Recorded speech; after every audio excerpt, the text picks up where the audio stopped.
সুন্নতের নিয়তে জীবনের প্রথম সাপটি আমার হাতে আহত হয়েছে, এখনো দেহে প্রাণ আছে বলে মনে হচ্ছে।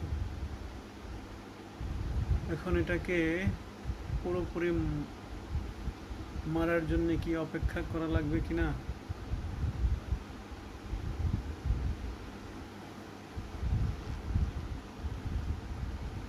দেখি, একটু গুগল মামাকে জিজ্ঞেস করে দেখি। আসসালামু আলাইকুম। সবাই আমাদের জন্য দোয়া করবেন, আল্লাহ যেন এইসব কীটপতঙ্গ, বিষাক্ত কীটপতঙ্গের হাত থেকে হেফাজত করে। আমিন। এটা আমাদের কিশোরগঞ্জের পুরনো বাসা।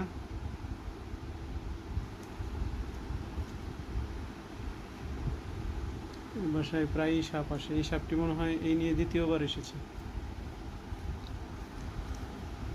লেজ নাড়া এখন বন্ধ হয়েছে মনে হচ্ছে।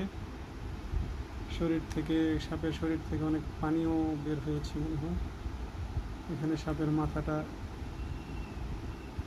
কেঁচানো হয়েছিল, তখন রক্ত বের হয়েছে। আমাদের নবীজি বলেছেন সাপ বিষাক্ত প্রাণীদেরকে মারা যায়, এই জন্যে মারার সাহস করেছি। আল্লাহ তাআলা আমাদের সবাইকে কবুল করেন। আসসালামু আলাইকুম ওয়া রাহমাতুল্লাহি ওয়া বারাকাতুহু।